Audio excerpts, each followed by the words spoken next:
Hey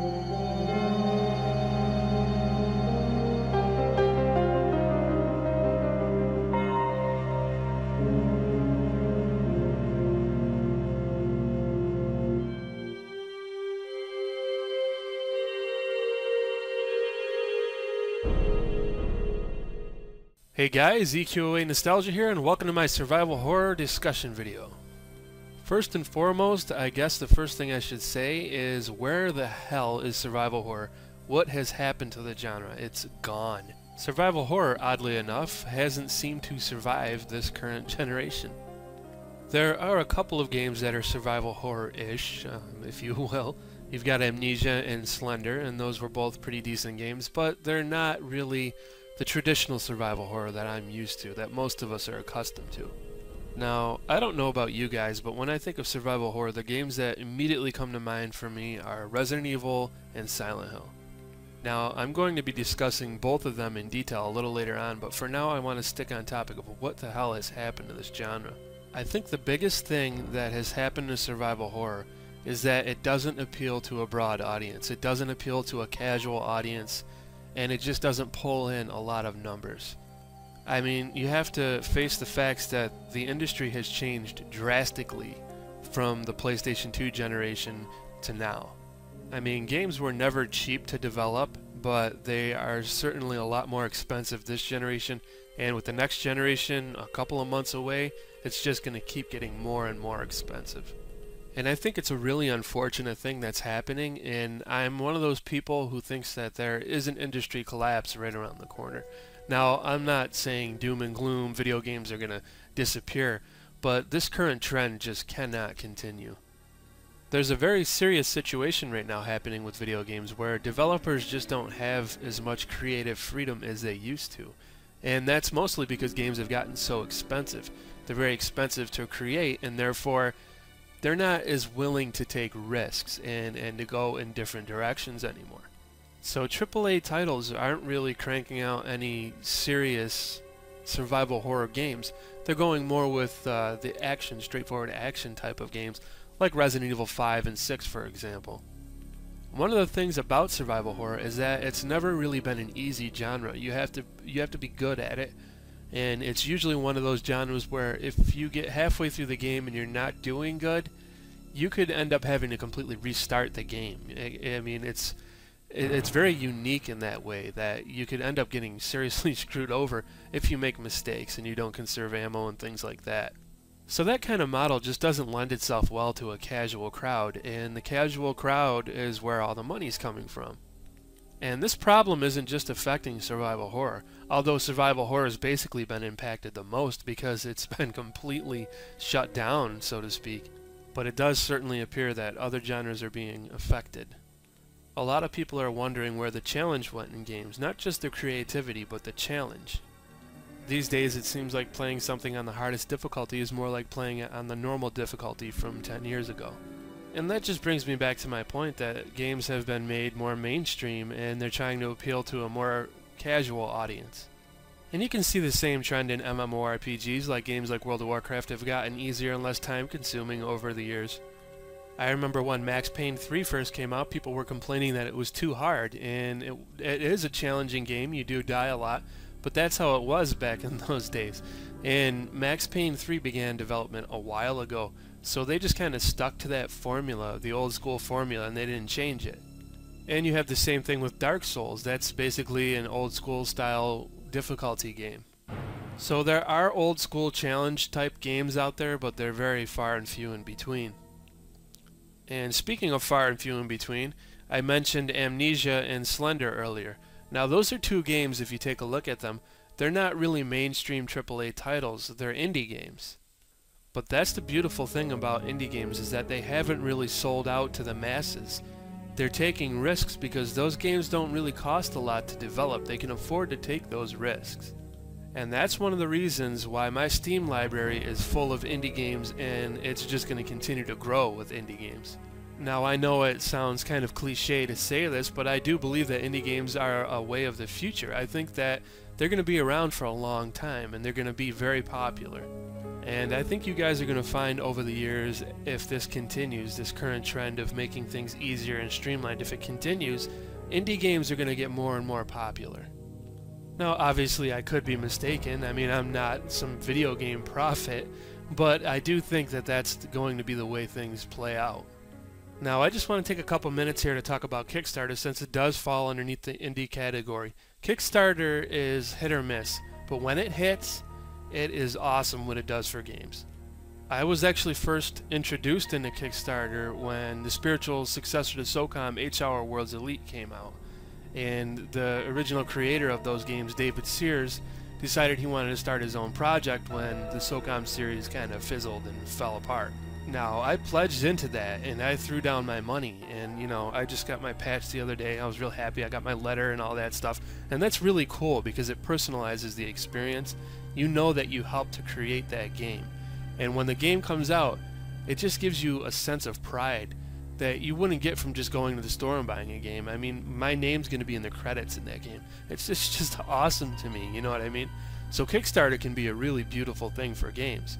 Kickstarter can bring things to the table that original developers won't. Like if you take a look at Capcom, people have been begging Capcom to release a Mega Man sequel for years. I mean, there's been petitions up the ass. People really wanted a Mega Man sequel. And, you know, Capcom went on record to say, well, we're not doing it, and it's your fault. And they just pulled all this terrible PR stuff that's like a nightmare you don't ever want to say to your fan base, but they did it. I'm not certain about the details, but somehow they ended up blaming the fans that there wasn't a Mega Man game. And then you fast forward and you've got a game called Mighty Number 9 that went on to Kickstarter. And they had a pledged goal of $900,000, and I'm looking at the page right now. They made $3,845,170. If that's not a slap in the face to Capcom to say, hey, wake up, listen to your fans, and bring people what they want, I don't know what is. Each and every stretch goal for Mighty Number 9 was met. And it was a complete success, and you know, it's going to be amazing when it comes out. People are going to go crazy over that because they know that they helped make it. Now there's several other projects that have been successful and ones that are up right now, like River City Ransom's spiritual successor. You have quite a few games on Kickstarter, and I think this trend is going to continue. So you might be asking yourself, well, EQOA Nostalgia, why are you going on about Kickstarter when this is about survival horror? And the reason why I'm saying all this is because I do believe that Kickstarter is a great place for true survival horror games to get reborn. Now, most of you are probably well aware that Resident Evil 2 has been dying to be remade for quite some time now. They remade Resident Evil 1 back in 2002 or 2003, and it was a great game. I mean, it has to be the best remake I've ever played in my entire life. I absolutely loved that game. And it was critically acclaimed, people loved it, but it didn't have a lot of sales. And the reason why I think it didn't have a lot of sales is because it was only on the GameCube. I mean, it's been ported to Wii since then, but that was years later. And if you take a look at Resident Evil 4, it was more of an action-style game and it sold more copies. But you have to keep in mind that Resident Evil 4 was on many different platforms. It wasn't just on the GameCube. PlayStation 2 was the console in those days, and if you bring a game to PlayStation 2, it's going to sell. Now, what Capcom very foolishly did at this point is they took a look at those sales and they said, well, survival horror doesn't sell anymore. It just doesn't sell anymore, so we're going to start making more action-oriented video games. Now, that did work at first with Resident Evil 4. It was a huge success, but like I said, it was on many different platforms.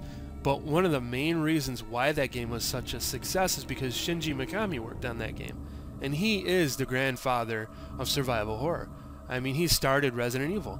And as soon as Resident Evil 4 was done, he pretty much took off. So he hasn't worked on Resident Evil since then. And it really shows, you know, Resident Evil 5 and 6, basically everything that came after 4 has no survival horror at all in it. And Resident Evil 4 did have at least a little bit of survival horror to it. Resident Evil 4, if I have to give it credit for one thing, was the atmosphere that game had. It had a lot of atmosphere. The music was great, it was moody, and it just worked out really well. And it was a game that I really enjoyed, but it's not the traditional survival horror that I like. Still an amazing game though. I mean, I still play that game. I love that game. But my main point is they remade the original Resident Evil, but they never remade Resident Evil 2. And Resident Evil 2 was pretty much the most successful Resident Evil that came out. People absolutely went crazy over that game. If there was ever a sequel that was perfect, that improved on the original in every single way, it was Resident Evil 2. Now, to this day, you can go on forums and you'll find that there are petitions everywhere. People are begging Capcom to remake Resident Evil 2, and they just won't do it. Now, Capcom went on to make a statement, and they said that, well, if there's enough fan support for Resident Evil 2, we'll go ahead and we'll make it. Well, there's been fan support for years. So that's not necessarily true, unless they're behind the scenes right now creating it. There's no Resident Evil 2 remake in the foreseeable future. I mean, even if they went and made a Resident Evil title that was, say, like an Xbox Live Arcade game, and they charged like $25, $30 for it or something like that, I think that would sell. It would keep the hardcore old school survival horror fans happy for a little while at least. But the problem is that Resident Evil 6 did sell. It sold a lot of copies. It actually was a complete commercial success. But if you look at the scores for that game, no one really seems to like that game. I mean, they say, yeah, it was a great action game, but for a survival horror game, it's supposed to be Resident Evil, it sucked. And some people are even less forgiving. They say it's not even a good action game. There were too many quick time events, it was stupid, and there were like these chase sequences that were just ridiculous, and a lot of people didn't like it. They said it tried to be too many different games at once. And I have to agree that I think Resident Evil's lost its identity. And I just view it as a sellout move. They sold out to the Call of Duty generation, and they just, you know, they wanted to turn the quickest buck. I understand that developing games is made to make money, but you can't forget about the original fans, the people that made your franchise big. And this is kind of like a little bit of a rant section here, but I get so pissed off when I think about it, because, you know, Resident Evil wouldn't exist if it wasn't for the core players that made that game what it is. We fully embraced it, and we bought the shit out of it, and we loved the shit out of it, and then they just said, well, you know what, you guys don't really matter anymore because there's not as many of you as there are Call of Duty fanboys, so we're going to start catering to the Call of Duty fanboys and the Gears of War fanboys, and we're going to start bringing out games for them, and, you know, tough luck. You can buy our games or you don't buy our games, we don't care, because we're looking at the statistics here, and the statistics tell us that this shit sells, and you didn't buy a remake. And I'm one of those people who's pretty much boycotted Resident Evil. I haven't bought a single Resident Evil since Resident Evil 5. I played that, and, you know, I had a lot of fun with that game, but it was an action game. I had fun with it as an action game. I'm not looking for that in a Resident Evil title. I'm not looking for that for survival horror. I played that game with my wife cooperatively, and it was a blast. We had a lot of fun. But, you know, why not just create a side project? Why not say, well, this is Resident Evil, the action style, and here's the old school stuff. They're not even making an attempt to appease their hardcore original fan base. Now, Silent Hill is a little bit different, because Silent Hill has actually remained true to this series. It's just nothing can really live up to the expectations of Silent Hill 2 and 3 in the original Silent Hill. The fans of Silent Hill, from what I've seen on forums and things like that, they're not really mad that the game is sold out. They're just mad, like I said, that it just doesn't meet expectations. Team Silent has walked away. They're no longer helping to make those games, so they're going through different developers now, and they just can't seem to pull that original Silent Hill feeling. Now, I've played pretty much every Resident Evil game, and I've played every Silent Hill game. There's only a couple of the Resident Evil games I didn't play. One was in the arcade only, I believe, and the other one was Gaiden. I just didn't bother with it because it was on the Game Boy or whatever. And when I compare those two side by side, I can see that Silent Hill has remained a survival horror game. It's not really a shooter. You don't go through and blast everything, you know. You still have to kind of conserve what you're doing. You don't really get a lot of weapons. I mean, Silent Hill was never like Resident Evil. You didn't have guns and rocket launchers and all that crazy shit. You were just basically running around with a pipe. But it was pretty scary, and it was moody, and it had a lot of atmosphere. And that's kind of gone away a little bit. Actually, quite a bit since Team Silent departed. So the Silent Hill fans are mad about that. But, you know, it's still survival horror, and it's one of the only games that still uses survival horror elements. No, it's not as good as it used to be, but it hasn't completely sold out the way Resident Evil has, guys. So Capcom has definitely made a lot of mistakes, and a lot of you are probably aware that they are facing bankruptcy. The last report said that they only had $152 million in the bank, and that's not a lot of money. When it comes to making games, that's a very minuscule amount of money. It costs a lot to make video games. Some games cost more than that. There's games that cost $200 million to make alone.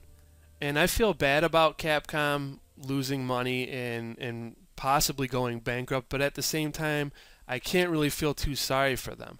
Now, I do feel sorry for them because, you know, growing up, Capcom was, I mean, basically, I've been playing Capcom games since I was very, very little. You know, I started with Mega Man and Street Fighter, and, you know, I made my way up through all those games like DuckTales, and they had a bunch of awesome games. And at some point, Capcom went from being innovative and setting the standard for everybody, you know, raising the bar, to trying to be what everybody else is doing. And I remember I was sitting there asking myself, when the fuck did Capcom start copying everybody? When did Capcom not set the standard? What happened here? What changed? And then it dawned on me, you know, the change has been the industry. The industry changed around Capcom, and they've adapted to it by trying to be something that they're not, by trying to copy this and that. And if you take a look at Resident Evil 6, you can tell they're trying to make that game everything for everyone at once, and it's just a mess. I mean, you've got their DLC practices that they had, games on disc DLC that was on the disc but locked, and in order to get it, you had to buy it and unlock it off of the disc. People don't like that. That kind of stuff pisses fans off.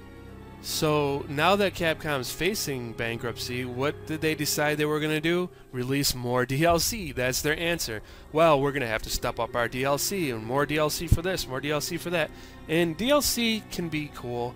You know, there's some DLC that's really awesome. Like, I'm looking forward to the new BioShock DLC coming out. I can't wait to play that. All right, but that, I know that's going to be something that was worked on. A lot of pride and time and commitment went into it, so I'm willing to pay for that. It's going to be awesome. But when you took a look at games like Street Fighter, they have character DLC. What the hell is that? I mean, you know, I hate to sound like an old man, but when I was growing up, you unlocked characters by actually playing the game. When you beat the game with a certain character, you unlocked a character, and it gave you incentive to keep playing the game. Well, I unlocked this character with, you know, by playing as Ken. Maybe if I play as Ryu now, I'll unlock somebody else. And, you know, that's just how those games went. But when you start making DLC about, you know, guns and characters and maps and skins and stuff like that, that's just stupid. That's very stupid, and it makes people upset. So like I said, I do feel sorry for them because, I mean, that's a part of my childhood, man. You know, I don't want to see that go away, but, you know, it's just, you know, they haven't been that Capcom, the Capcom that I remember as just setting the bar and being awesome and bringing out amazing games in quite a long time. And we've seen a lot of developers go down over the past few years. You know, the economy hasn't been that great. Games are getting more and more expensive to create. Like I said, this next generation is going to be expensive. It's going to be expensive to create games, man. I mean, the standard is going up and up and up. And when you have that, like I said, people aren't going to want to be taking any risks. And, you know, that's why I think the future is in indie games. And I hate to say it, but I think a crash is inevitable. And I think that we do need a hard reset. We need to get back to the core values of gaming. Why do people play games? They play games because they want to be entertained. They want, you know, innovation. They want things that they haven't seen before. They want to experience things that aren't, you know, copy and pasted. And that's basically all there really seems to be out there nowadays. If you take a look at Minecraft, people went apeshit over that game. And the reason why they went apeshit over that game wasn't because of the graphics. The graphics are like Nintendo 64 style graphics, okay? It's not the graphics. It's because it was innovative. Nothing like that had come out before, and people went crazy over it. They're still going crazy over it. You've got EverQuest Next coming out, and they're bringing out Landmark that's going to try to make their own kind of Minecraft, only better. you know, and people are going to go crazy over that. Hopefully they go crazy over that. Hopefully that's very successful. But anyway, you know, you take a look at games like that and people just love them. They eat them up. I mean, Minecraft has been hugely successful. And if you take a look at Minecraft, what genre is that? Where does that come from? That's an indie game. And that's where I'm going with this whole indie thing. I really do think that that's where a lot of our great games are going to be coming from in the future.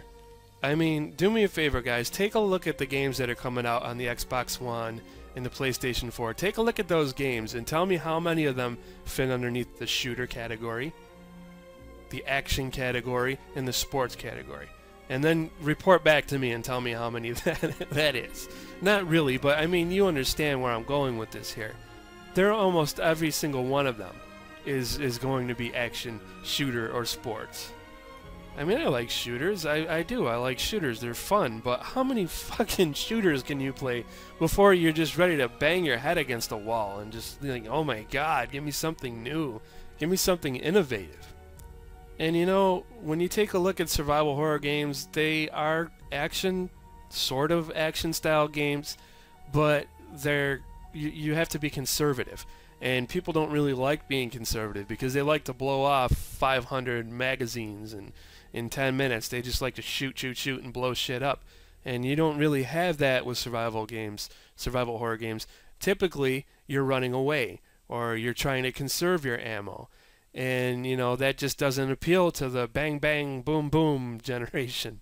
Now, I realize that this video has run longer than my normal videos, but if you're still hanging out with me, I appreciate that. Thank you.